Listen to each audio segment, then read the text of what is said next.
Estás escuchando Vox FM. WOX FM. ¿Imaginas cómo era el mundo antes? Se agota en este instante y no es igual. Puedo contar las horas que me faltan para surfear la inestabilidad. Como otra gota de agua no es igual, te juro, y todo empieza a salir mal. Efecto mariposa, yo te lo aseguro, que todo el mundo cambia, mi mundo entero cambia, con tu sonrisa lateral.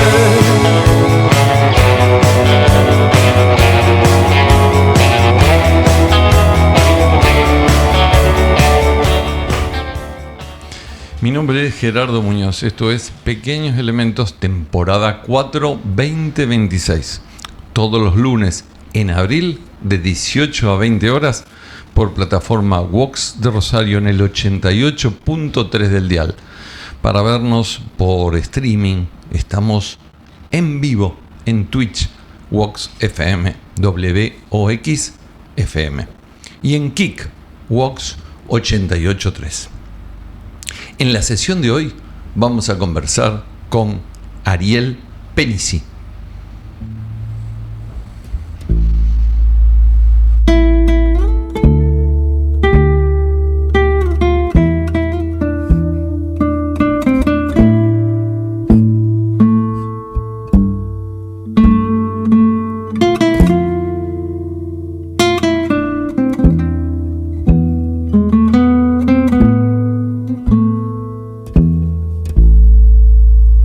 Se despide insensiblemente de pequeñas cosas, lo mismo que un árbol en tiempos de otoño se queda sin hojas. Al fin la tristeza es la muerte lenta de las simples cosas, esas cosas simples que quedan doliendo en el corazón. Uno vuelve siempre a los viejos sitios donde amó la vida, y entonces comprende cómo están de ausentes las cosas queridas. Por eso, muchacho, no partas ahora soñando el regreso, que el amor es simple y a las cosas simples las devora el tiempo. Demórate aquí. Ariel Penici, nuestro invitado de hoy, es rosarino, psicólogo, profesor de psicología y técnico universitario con mención en trabajo social, egresado de la Universidad Nacional de Rosario. En el año 2023 editó su primer libro de cuentos, Maradona me debe un yogur, por Azul Francia. Además de escritor, es periodista cultural. En diciembre de 2025 se publica su segundo libro, Cuentos sobre las cosas que se pierden, en la editorial Homo Sapiens. Y el próximo miércoles, esta semana, el miércoles 15 de abril, en Homo Sapiens, en calle Sarmiento 891, en el primer piso, en un remodelado auditorio, remodelado bar, remodelado auditorio, se presenta Cuentos sobre las cosas que se pierden. Hola Ariel, ¿cómo estás? ¿Qué tal, Gerardo? Muy buenas tardes. ¿Listo para el interrogatorio? Por supuesto. ¿Cómo se siente el psicólogo cuando le preguntan a él? ¿Es distinto? Interrogado. Así me siento. Yo tengo una hija psicóloga, así que tenemos así... me dice, es psicólogo Penici, me dijo hoy, pero no vive acá en Rosario ahora, pero bueno, es egresada también de ahí de la Universidad Nacional de Rosario. En el cuento, en el libro de cuentos anterior, había como un adelanto de alguna referencia barrial. Nosotros siempre decimos, copiando a algún otro que lo hemos escuchado, que nos interesan de los invitados aquellos datos que no están en Wikipedia, aquellos que tienen que ver con la sensibilidad, con la historia personal, con la historia emotiva. En Maradona de un yogur se hablaba de y otros cuentos del Abasto. ¿Vos sos un hombre del Abasto de toda la vida o en tu infancia pertenecías a otro barrio acá de Rosario? No, toda la vida en Abasto. Ahí transité mi infancia, mi adolescencia, ahí vuelvo siempre. ¿Dónde cursaste estudios? ¿En primaria, secundaria? Escuela pública en Juana Manso, ahí en el Abasto. Después cursé más, me fui más para la Sexta, cerca de Siberia, Colegio Rosario, o Campo al Fondo. Y ya estaba cerca para la universidad entonces. Y ahí ya me fui enamorando de la universidad. Ya quería escaparme de la secundaria y meterme en la universidad. Un poco esos fueron mis... ¿Siempre te gustó el tema de psicología? ¿O era una vocación definida o una vocación que se fue definiendo? Las cosas a mí me encuentran por accidente. No soy de esas personas que ya saben el destino de su vida. No, me van encontrando. Y me dejo llevar también. Te escuché decir en un programa anterior, hace 2 años atrás, cuando presentaste el libro, que hay cuentos que van hacia adelante. Cuentos que van hacia adelante. Vos también sos de eso que va para adelante y vas viendo entonces cómo van aconteciendo los hechos antes que predeterminarlos. En la escritura sí. En la escritura empiezo a escribir y nunca sé muy bien para dónde va. Sé la primera palabra que pongo, que por lo general no está en el cuento, y ahí me dejo llevar. ¿Y cuándo la psicología y la literatura se cruzan en Ariel Penici? No sé si hay campos de la vida donde la psicología esté separada. No me cuesta tener una línea de demarcación de acá hay psicología, acá no hay. Pienso al ser humano como algo complejo, un mundo complejo donde se cruza la psicología, el contexto.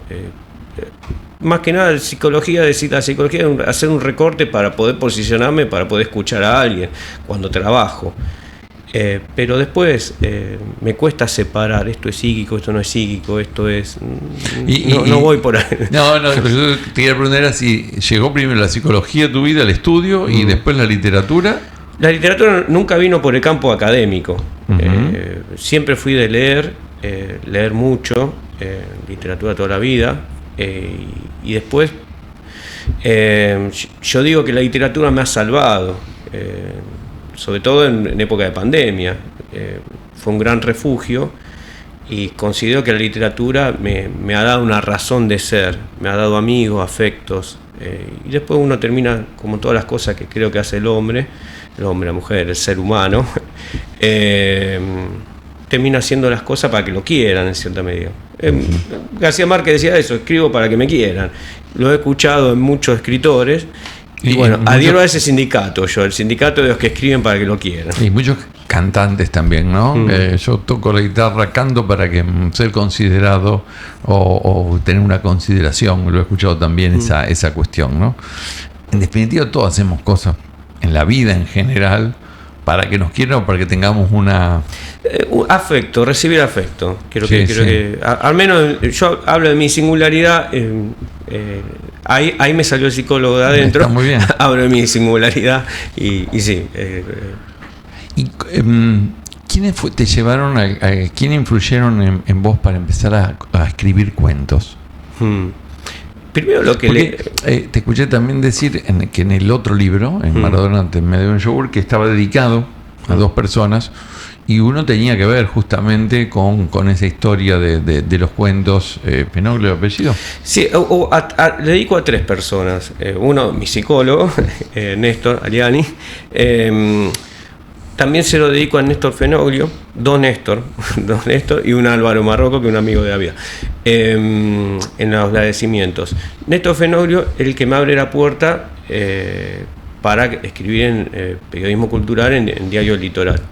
Él en ese momento era editor, es un gran poeta de Santa Fe, y era editor del suplemento Mirador Provincial, que está dentro de Sale Todos los Días con Diario Litoral. Y empecé a escribir en Diario Litoral en el año 2020 y escribí hasta marzo de este año. Hasta hace poquito, porque te despediste el mes pasado. Sí. Fue diciembre, en marzo hice la última nota. Y bueno, y yo cubría, hacía reseña de libros, reseñas de obras de teatro, a veces algo de cine, entrevistaba a gente, por lo general de la ciudad, que producen cultura. Seguramente te habrá pasado, a mí me pasa por lo menos de mi singularidad, que por ahí descubro a un determinado música, escritora, poeta, y después resulta que de ahí salto a 10 proyectos colectivos o individuales que aparecen en esa persona en la ciudad de Rosario, ¿no? Y aparece mucha gente que empezás a conocer y a seguir y que no la conocíamos, bueno, porque uno no puede abarcar todo, ¿no es cierto? Pero que como que la ciudad tiene en todos los ramos de la cultura una intensa actividad, solo hay que salir a buscarla. A mí me llamó la atención eso, o sea, metiéndome en el periodismo cultural, lo que pude comprobar que Rosario tiene un abanico infinito de producción cultural y que está invisibilizada muchas veces. Y que no tenemos nada que envidiar a Buenos Aires. Muchas veces se produce mirando a Buenos Aires y no tenemos nada que envidiar.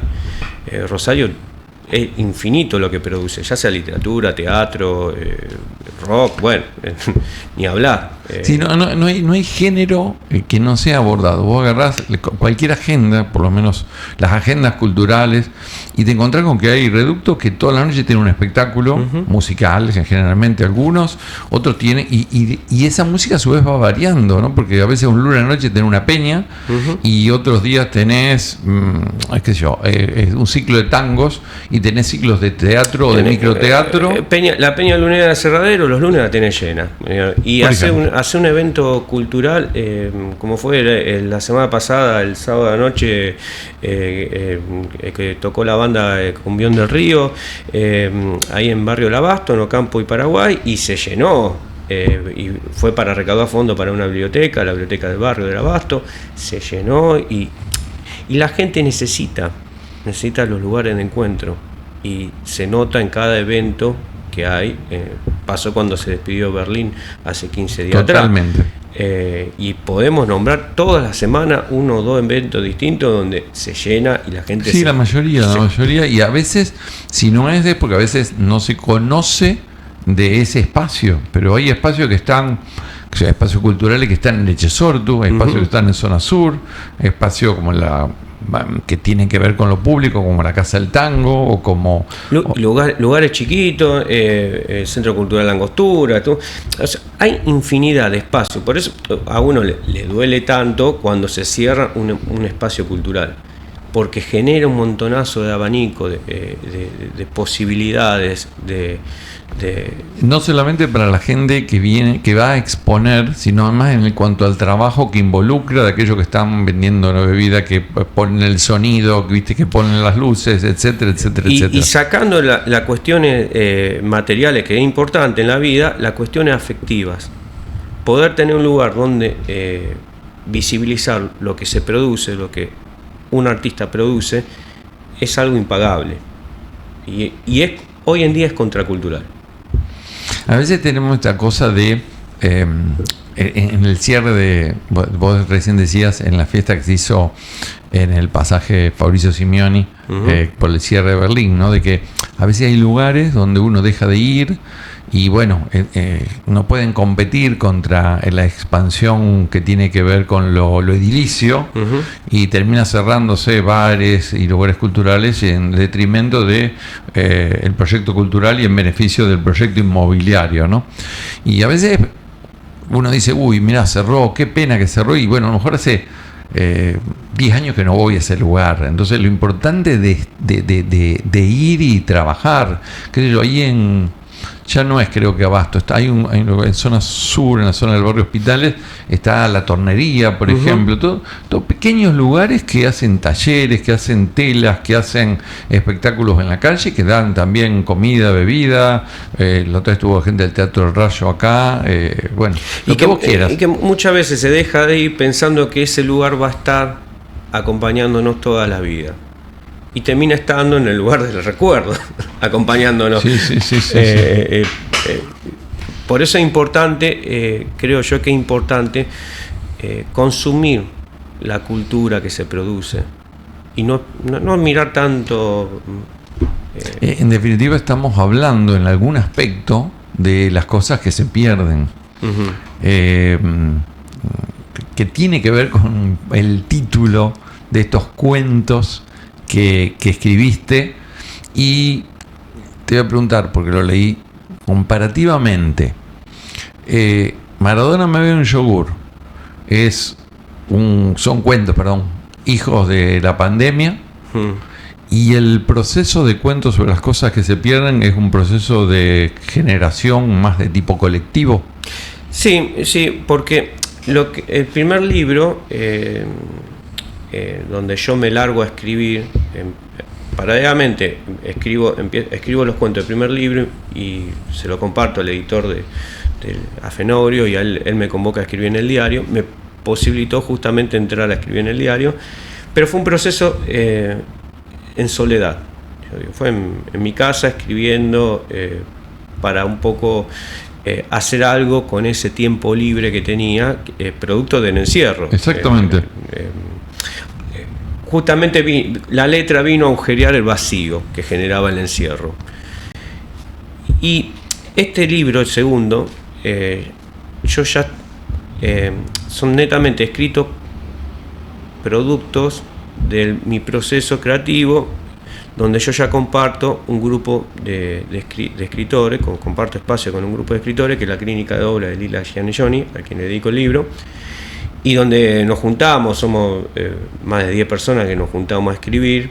A la vez tenemos el espacio del ciclo de lectura, un lugar limpio y bien iluminado, que hacemos 4 al año, y yo digo que es un proceso de escritura colectiva, este segundo libro, donde yo ya no puedo concebir la escritura como un proceso individual, lo concibo como un proceso colectivo, no porque el otro escriba por mí, sino porque hay un intercambio y una vinculación intersubjetiva con el entorno que posibilita, y uno en definitiva termina escribiendo para un otro, y donde el grupo es el primer lector.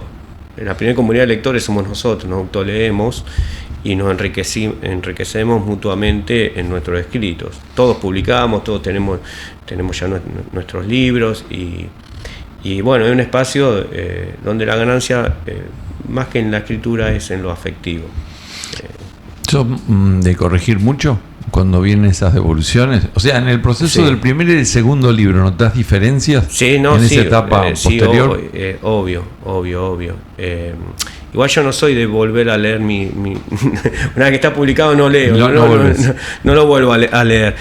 Sí corrijo, quizás hoy no lo vuelvo a leer, a futuro no sé, pero leo si me llaman a leer una lectura colectiva, ahí tengo que leo, pero no soy, una vez que está publicado no soy de sentarme a leer, soy de pensar en el próximo libro. Presento este miércoles, pero ya estoy escribiendo el tercero, ya estoy pensando en el tercero. Creo que un poco quien quiere escribir un poco está pensando en el próximo libro siempre. ¿Te ves escribiendo una novela o te ves más cómodo, te sentís más cómodo en los cuentos? Tengo una novela inédita ahí que tengo que trabajarla mucho todavía. No sé si en algún momento la voy a publicar, pero creo que el cuento te da una voz para soltar la mano para la novela. Tampoco tampoco considero que sí o sí haya que tener una novela publicada, o sea, como decía al principio. No. Empieza a escribir y se suelta. Preguntaba respecto de que a uno le parece que la novela es de largo aliento, en la escritura, en la trama, en el desarrollo, desde el punto de vista del que no escribe, ¿no es cierto? Y el cuento, bueno, tiene otra extensión. Sí, pero el cuento otorga felicidad, una felicidad que la novela no te otorga. El cuento se lo da a alguien, lo lee, te habla de alguna emoción que quizás le tocó, te invitan a leer a un lado, lo podés leer, se puede socializar y compartir más rápido. Y en este momento, a menos de mi etapa de producción, donde considero que el compartir y el recuperar el vínculo y el encuentro es importante, creo que el cuento me está convocando más. Te voy a hacer una pregunta también desde el desconocimiento. Recién mencionaste, quiero decirlo correctamente, el grupo de clínica de obra narrativa breve que coordina Lila. ¿Qué diferencia tiene, a lo mejor el que nos está escuchando, que está en el auto, que lo escucha al pasar, dice, bueno, pero ¿es un taller literario o es otra forma de trabajar el grupo de clínica de obra? No, hay otra Eso forma. Te quería preguntar. Es otra forma. La dinámica del grupo. Es una dinámica donde nosotros llevamos nuestros textos, los leemos y recibimos opiniones. No es un espacio donde vamos a recibir ejercicio para escribir. No pasa por ahí. Por eso te preguntaba. Claro, por lo general todos ya tenemos obra escrita. Entonces lo que hacemos, vamos a mejorarla colectivamente.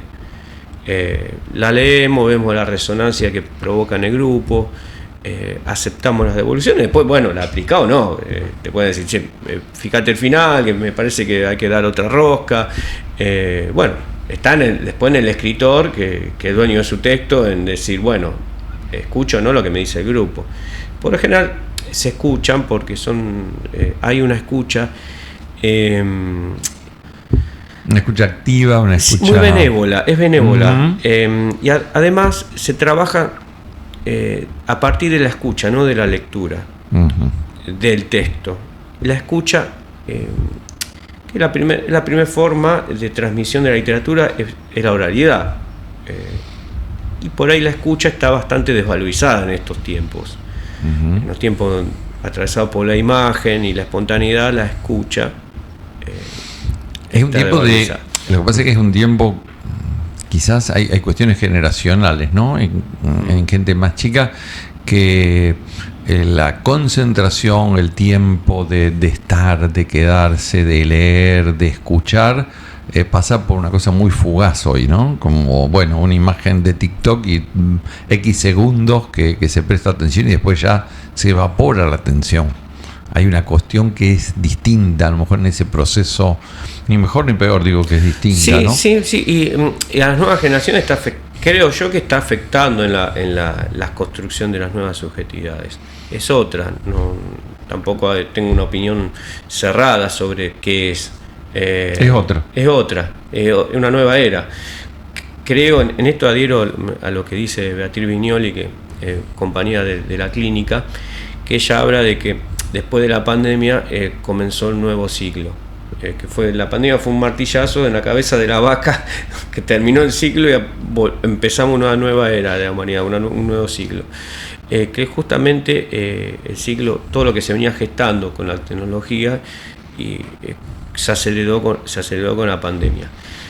Y bueno, nosotros somos una generación donde vivimos el mundo barrial, vivimos el mundo de los vínculos artesanales, que es un poco lo que yo intento plasmar en el primer libro. Nunca suelto eso del todo, si bien hay otra búsqueda. Este segundo libro no es un libro melancólico, no pasa por ahí. No tengo claro, lo leí, sí, no es así. El título lo es. Sí, el título lo es. Un poco más, o por lo menos es lo que a mí me sugirió cuando lo leí o cuando vi en diciembre que habías publicado el libro.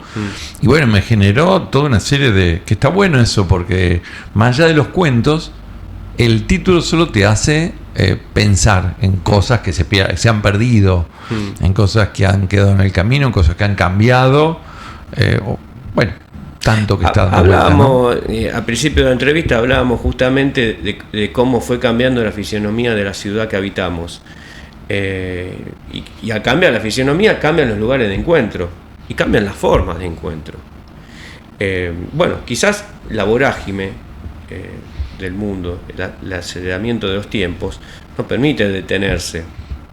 Y decir, pucha, está bueno perder esto.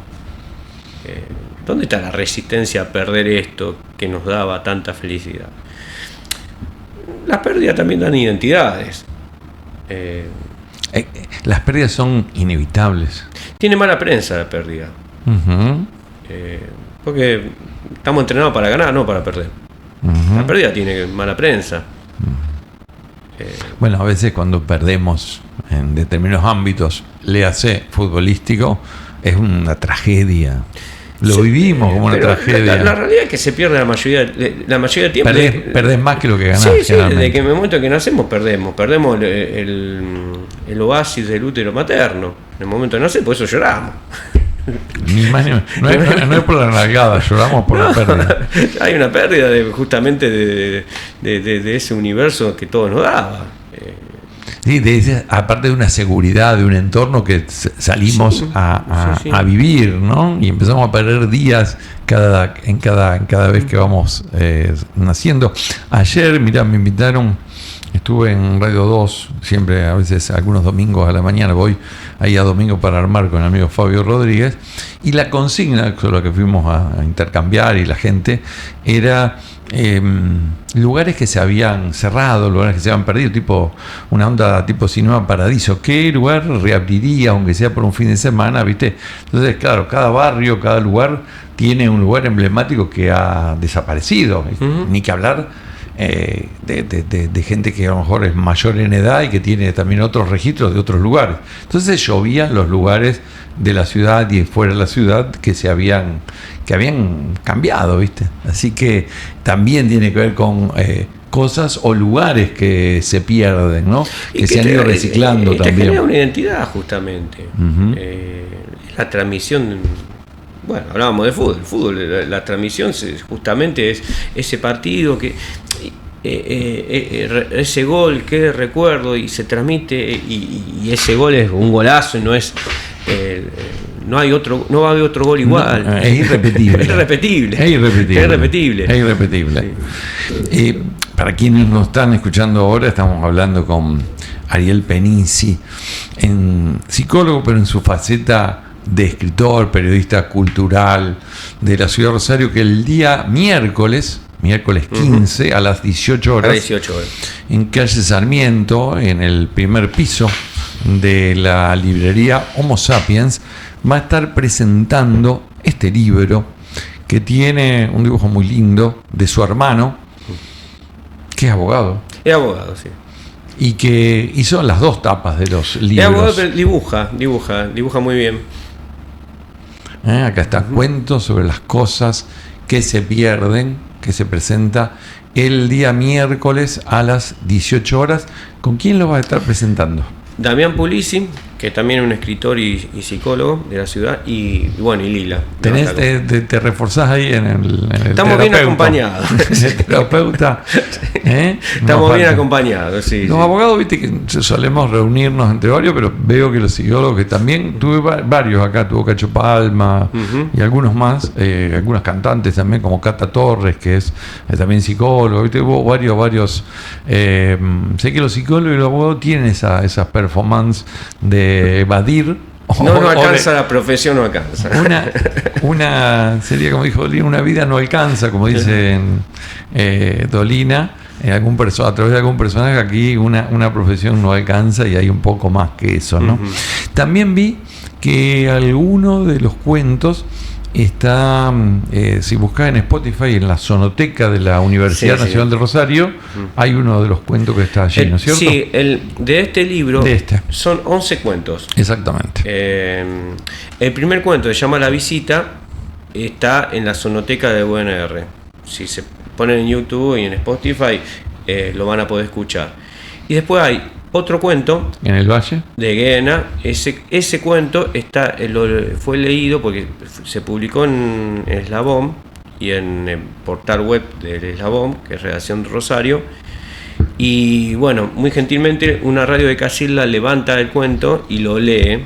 Entonces está también en YouTube ese cuento, se puede escuchar, está en formato audio.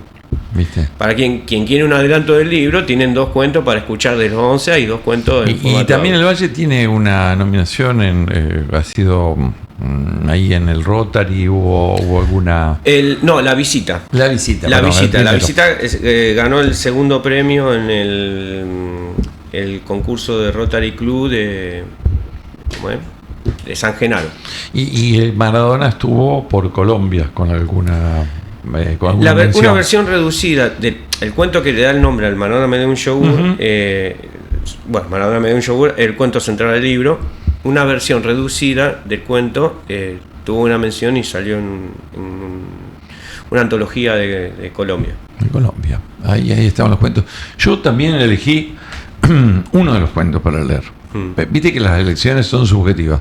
¿Por qué lo elegí? Porque es el que está vinculado con la tapa.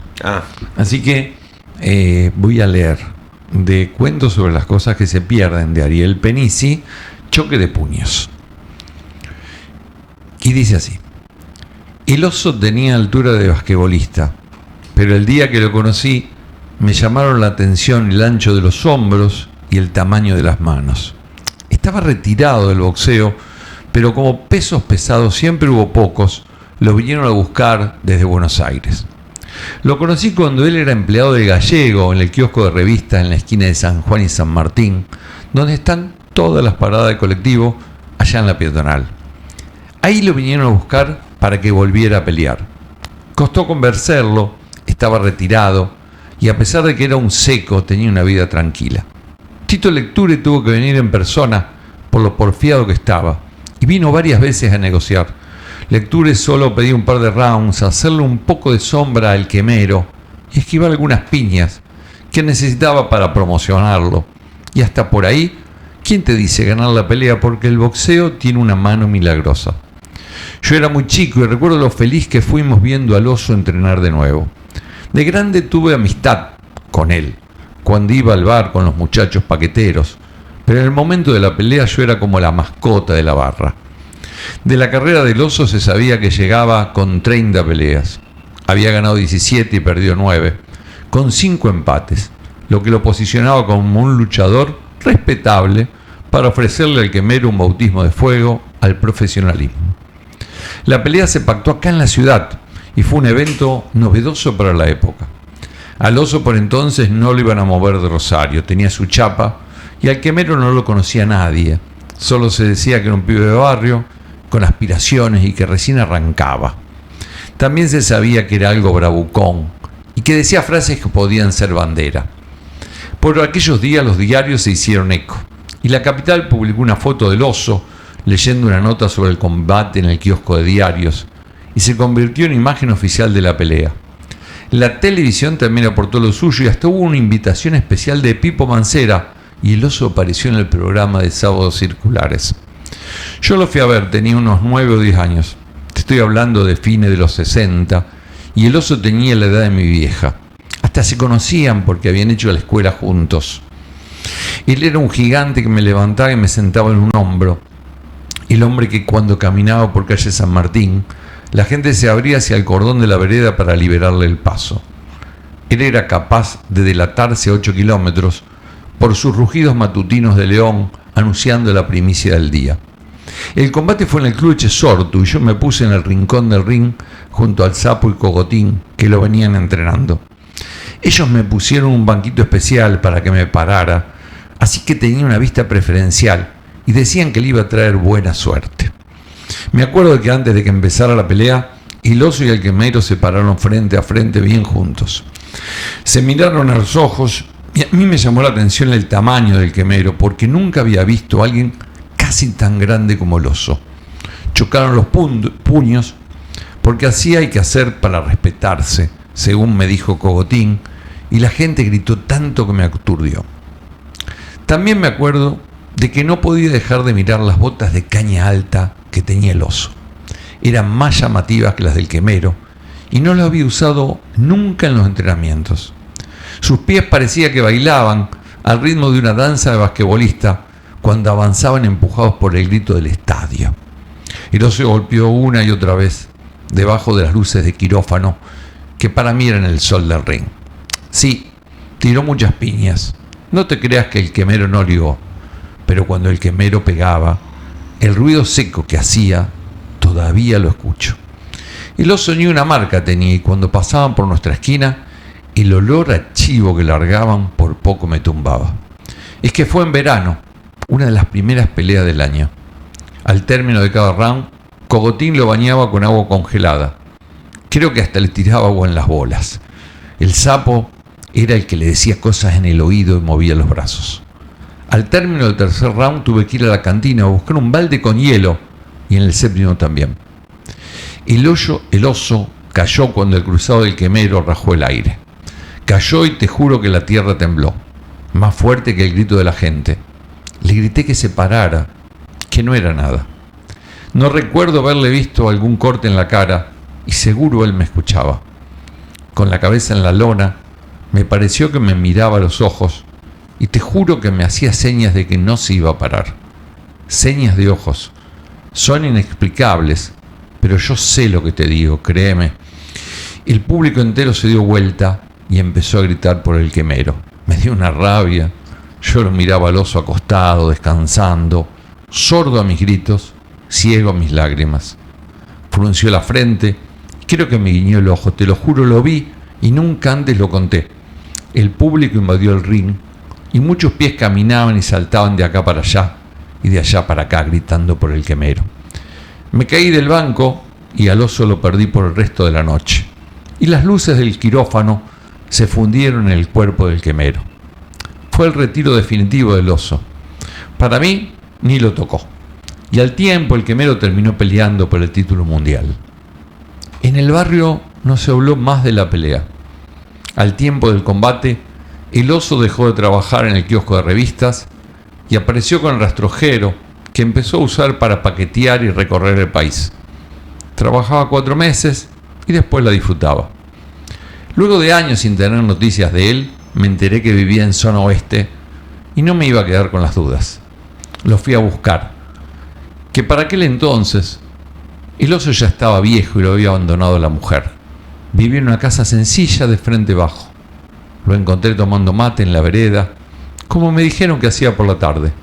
Cuando me vio se paró y te juro que sus hombros de gladiador podían plantarse contra el tiempo.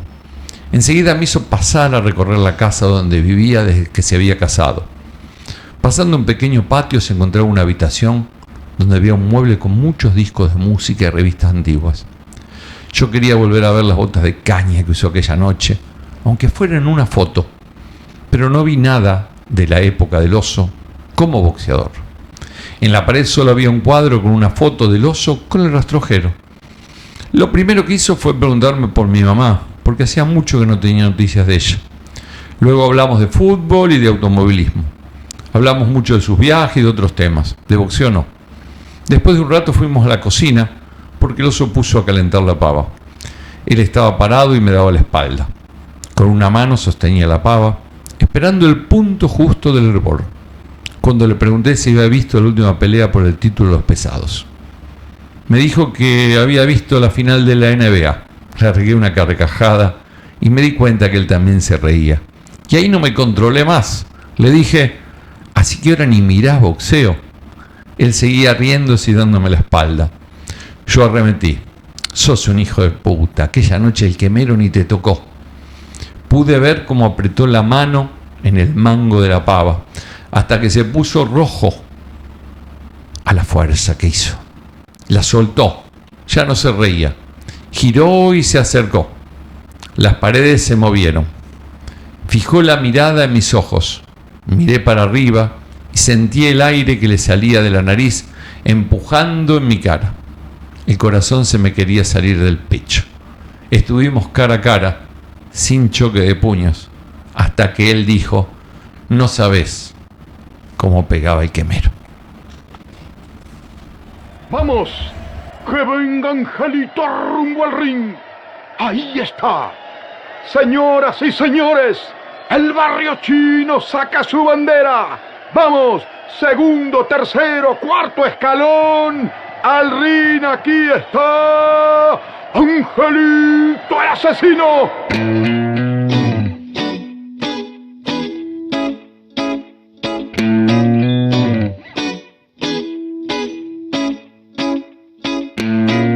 En los suburbios del Barrio Chino vive Angelito el asesino, un boxeador de peso pesado, ojos de perro abandonado. Entre los hombros lleva tatuado un Cristo obrero crucificado, y sobre el pecho una sirena que le conoce todas las penas. Los boxeadores del Barrio Chino tienen escrito el mismo destino. Por un segundo en el paraíso, toda una vida, toda una vida, toda una vida, besando el piso.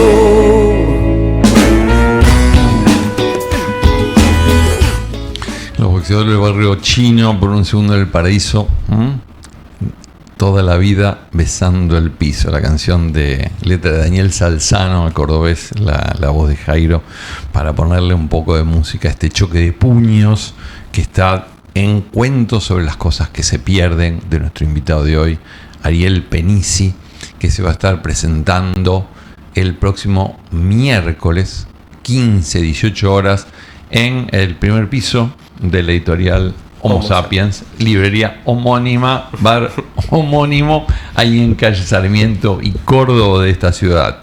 La visita, la lata de coca, choque de puños. ¿Alguien puede ir a buscar al nene? La noche estrellada, Samurai, que me gustó mucho. En el Valle de Jejena, Ladrillos de canto, un testigo, el otro es testigo, y La noche de San Juan. 11 cuentos sobre las cosas que se pierden. La contratapa es de Beatriz Actis, que dice: Cuentos sobre las cosas que se pierden, anticipa al lector desde su título definitorio una clave de lectura. Sin embargo, el efecto de al menos los cuentos en primera persona expande esa mirada que resume un tema común hacia el infinito, hacia el íntimo efecto de la ficción autobiográfica. Hay cuentos contados, bueno, siempre hay una cuestión que tiene que ver con el lector, imagina si algo que ha pasado, si es algo propio o no. Hay alguno que tiene que ver con el psicólogo, en general, ¿no? Ahí hay distintas narrativas con cuestiones más familiares y cuestiones que tienen que ver con historias de terceros. Bueno, si hay una pregunta que genera siempre la literatura es dónde termina la ficción y dónde comienza la realidad. En momentos contemporáneos donde la ficción y la realidad están cada vez más cruzadas, el lector saca su conclusión. O termina de escribir el cuento. Y además el cuento lo que tiene es eso, la espontaneidad de generar desde el título disparadores que exceden a lo mejor lo que el escritor había pensado originariamente, ¿no? Porque genera cosas que o te hacen pensar. Yo la otra vez también decía, ¿viste? Hay cosas que uno lo piensa de un modo y bueno, todo admite a veces una plurilateral lateralidad de lecturas. Si hay una generosidad que tiene el lenguaje es que es inacabado. En eso... Si alguien quiere comenzar a escribir, ¿cuál sería un consejo que le darías? Que lea una hoja, una virome o prenda la computadora y escriba. ¿Vos sos de escribir en cualquier momento, cuando ves algo en la calle, llevas libretita, no? Tengo mis momentos, si por ahí se me cruza alguna palabra, alguna frase que se me va a escapar y se me termina escapando. Iba pasando con eso. Iba pasando.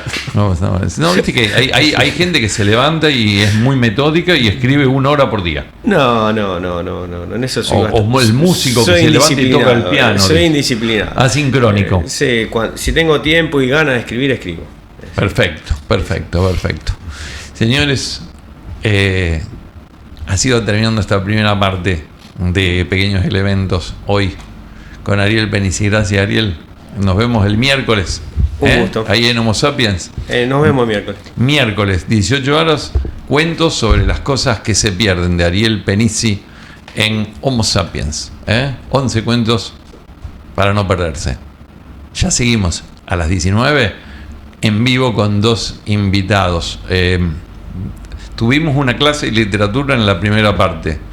Vamos a tener otra clase con 2 grandes actores argentinos, el señor Damián de Santo y el señor Cristian Sancho, después de esta pausa en Pequeños Elementos. Chao, hasta dentro de un ratito.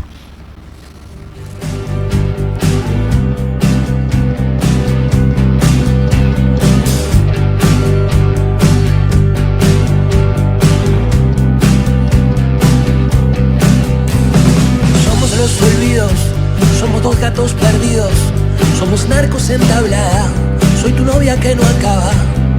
Somos los hoteles, somos eso que nos duele, las tormentas de verano, el idiota de tu hermano. Volver por la autopista y ver el nuevo amanecer, sentir que todo es lo que está por suceder, como nacer, morir